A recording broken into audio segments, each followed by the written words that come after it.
few years ago, I agreed to be a sperm donor. She said she just wanted the baby and not a relationship.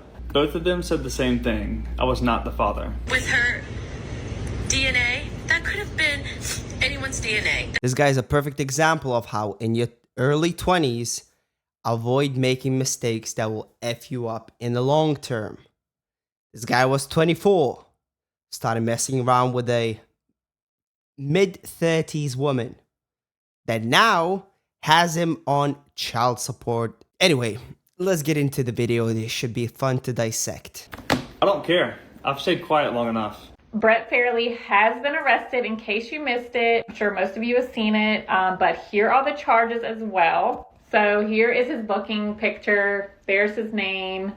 He was booked on 5/8, and here are his charges. Contempt of court, non-bondable, voting under the influence, boats, reckless or negligent operations, improper personal flotation device. And here is what Hadley had to say about the situation. This is on the Mermaid Mom's page. Her comment was, he was arrested for telling his story and for child support, even though he's off the birth certificate. Also, we were nowhere near the water today, and he had no warrants. I am beside myself. If you were not aware, he posted a 12-part series telling his side of things. He was well aware that this would possibly get him in trouble, as he was not supposed to be posting about this on social media. But he did not want to be silenced. He wanted to get his part out there, and for the most part, that's what he did. Unfortunately, he did not get to finish, as he was arrested. All of these videos have now been... Now that it's public, he probably will get rid of her to some degree. Whether he gets his money back, I don't think so. Whether he gets the rent that was wasted for 2 years on that woman, I don't think so.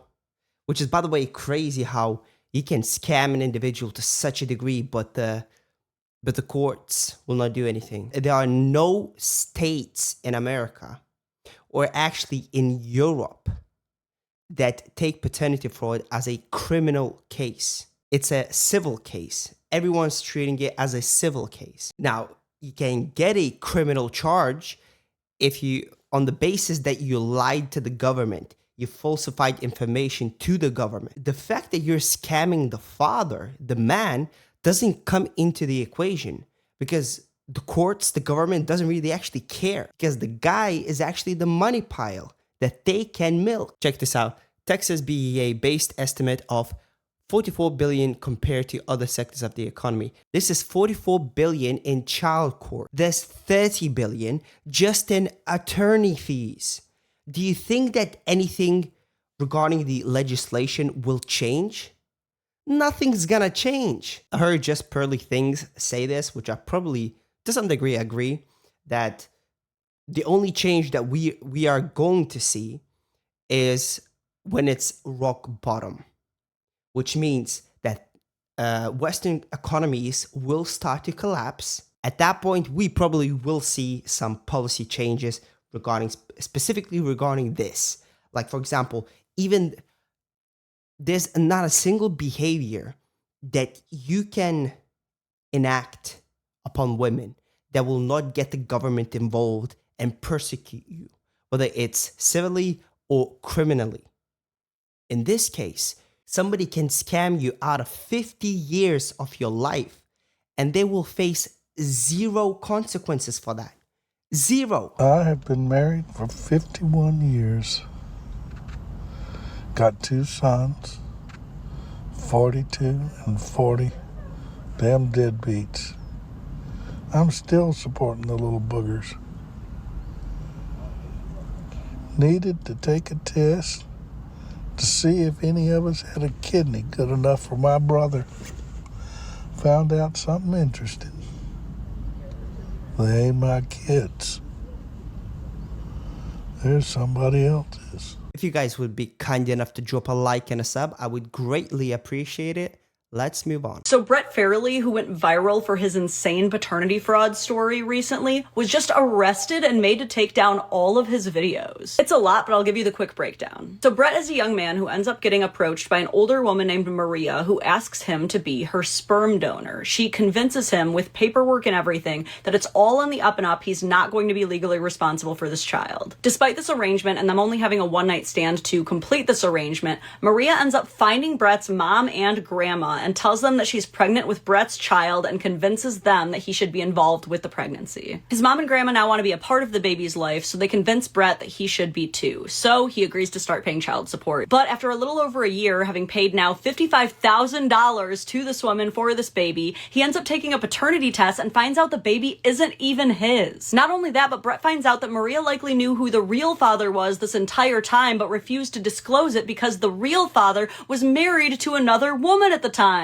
Oops. So Brett goes to court for paternity fraud, asking for his name to be taken off the birth certificate, child support to end, and to be paid back for all the child support he did pay. In a kind of surprising victory, the courts actually do agree to end Brett's parental and child support obligations, but they don't make Maria pay him back, and I'm pretty sure his name is still on the birth certificate. The judge also assigns a mutual restraining order for the both of them, meaning that neither of them can ever talk about this case again. Basically a gag order. But according to Brett, Maria broke this order almost immediately by contacting his family, telling them that he's a deadbeat who abandoned his child. So Brett decides that The woman broke the contract, broke the gag order. Nothing happens. The dude does it.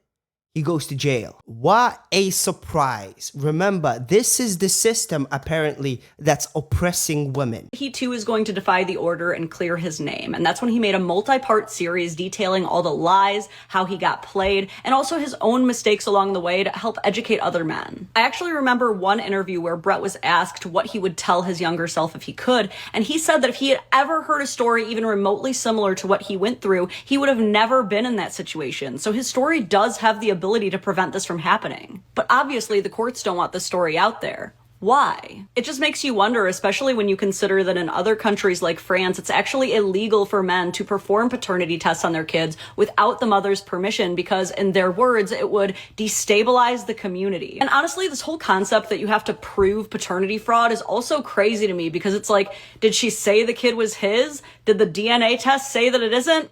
Seems to me that there was pretty clear deception involved. But we do. Yeah, as a dude, you don't have the right to know whether your kids are actually yours because it might break up. Maybe France should actually push, instead of pushing their feminism, they can actually push modesty. Maybe at that point you would have to ban DNA test to keep families together. Germany, that absolute dumpster truck of a country that is. They proposed a legislation at the European Union to impose a law that every European country must ban paternity tests, DNA tests. Absolute idiots. Isn't it funny? This is the patriarchy, right? The patriarchy in which you can't even know whether your kids are yours. You do have to learn from this, and honestly, this is why a lot of guys are very hesitant to sign anything until they get that DNA test. This is also why I think it's really important for women to stop taking DNA tests so personally and making it this big relationship-ending deal. You should want to be able to offer your man that reassurance, and you should also want that reassurance yourself. After all, hospital switch-ups do happen to women too. They can shut him up, but they can't shut us all up, and men need to hear this stuff. Men deserve to know if their kid is theirs or not without being shamed for wanting A few years ago, I agreed to be a sperm donor. She said she just wanted the baby and not a relationship. I was young and naive, and I trusted someone that I shouldn't have. When she told me she was pregnant, I congratulated her and moved to California. I thought that was the end of it. But then she started messaging my mom. She said she had no one, and she pressured us all to be at the birth. So we did. We were all at the birth.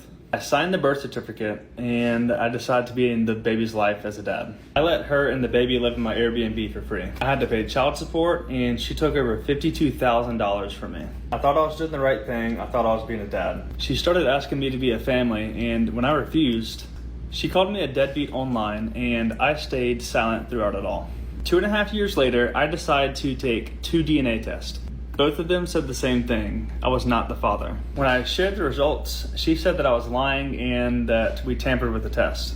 Before you all start believing his shit, some company with her DNA, that could have been anyone's DNA. She filed a restraining order. A judge silenced me and made me remove all my posts based on Maria's claim that I was actually the father.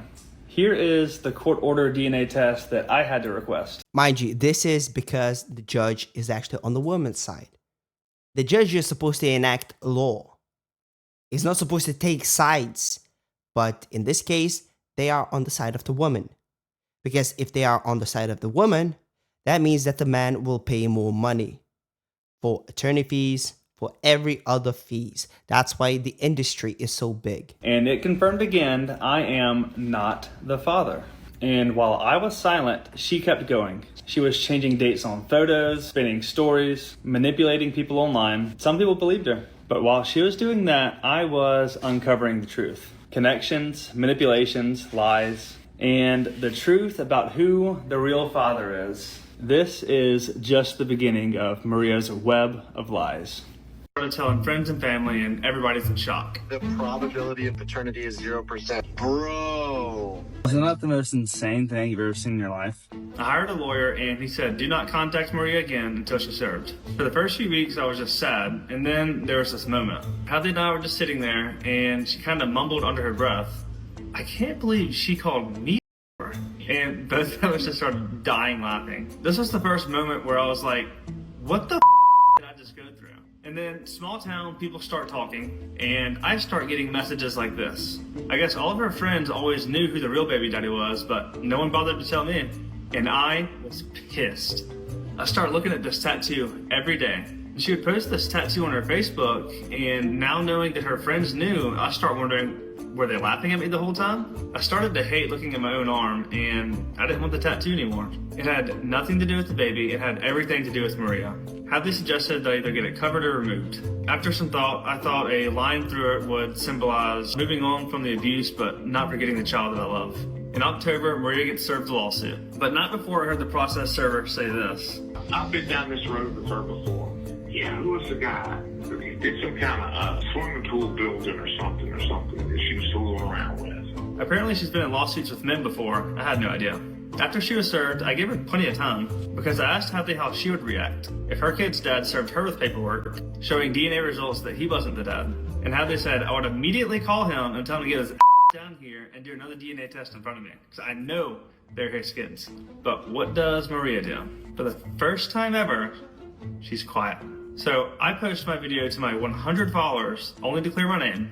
I don't mention Hadley's name at all, and I keep the baby's identity hidden. Then the messages start rolling in. Shortly after, I'm served with a restraining order and they're demanding I take down all my posts. And that's when they take the opportunity to start twisting the narrative online.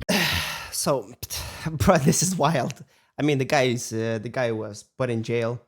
Again, if he went to jail, then she should have went to jail as well. There is no rational reason why she should not be going to jail as well. Oh, wait a second. They're going to use the kiddo card. Well, I'm pretty sure that she has other family members that can take care of the kid while she goes to jail and serves her time for breaking the gag order. I'm pretty sure that she had this line of thinking. She was messing around with a guy that already had a wife. That's effed up. She got pregnant. She needed to find an scapegoat because that married guy, he's not gonna take care of the kiddo. So she found him, got him on child support, lied that the kid is his, and yeah, it's wild that she's able to do that. He paid $55K to who? To what? It's not his kid. Why would she not be forced to pay back the money? $55,000 plus 2 years of Airbnb rent. There's not a single country in Europe that takes paternity fraud as a criminal offense. Practically destroying somebody else's life should not be considered criminal offense. Anyway, if you guys liked the video, please like, comment, and subscribe, and see you next time. Bye.